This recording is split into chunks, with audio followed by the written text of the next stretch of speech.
വിദ്യാർത്ഥി സംഘർഷത്തിന്റെ പശ്ചാത്തലത്തിൽ SFI സെക്രട്ടറിക്ക് നേരെ വധശ്രമം ഉണ്ടായതിനെ തുടർന്ന് എറണാകുളം മഹാരാജാസ് കോളേജ് അനിശ്ചിതകാലത്തേക്ക് അടച്ചു.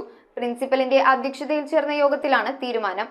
സംഘർഷത്തിന്റെ തുടർച്ചയായി പുലർച്ചെ SFI unit secretary Nasar Abdul റഹ്മാനാണ് കുത്തേറ്റത്. വിദ്യാർത്ഥി സംഘർഷത്തിന്റെ പശ്ചാത്തലത്തിൽ SFI unit secretary Nasar Abdul റഹ്മാന് നേരെ വധശ്രമമുണ്ടായതിനു പിന്നാലെയാണ് എറണാകുളം മഹാരാജാസ് കോളേജ് അനിശ്ചിതകാലത്തേക്ക് അടച്ചത്. പ്രിൻസിപ്പലിന്റെ അധ്യക്ഷതയിൽ ചേർന്ന യോഗത്തിലാണ് തീരുമാനം. വിദ്യാർത്ഥി സംഘർഷത്തിന്റെ തുടർച്ചയായി പുലർച്ചെയാണ് SFI യൂണിറ്റ് സെക്രട്ടറിക്ക് കുത്തേറ്റത്. കുത്തേറ്റ നാസർ ചികിത്സയിലാണ്. കത്തിക്കുത്തുമായി ബന്ധപ്പെട്ട് 15 KSU ഫ്രട്ടേണിറ്റി പ്രവർത്തകർക്കെതിരെ പോലീസ് കേസെടുത്തിട്ടുണ്ട്.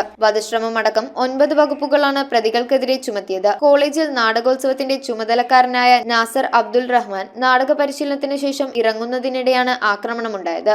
News bureau, Ernakulam. വർഷത്തിലൊരിക്കൽ മാത്രം നടക്കുന്ന ഭസ്മാഭിഷേകം ഇതിന്റെ ഭാഗമായി നടക്കുന്നു. വഴിപാടുകൾ മുൻകൂട്ടി ബുക്ക് ചെയ്യുവാൻ 9656105158 എന്ന നമ്പറിൽ ബന്ധപ്പെടുക.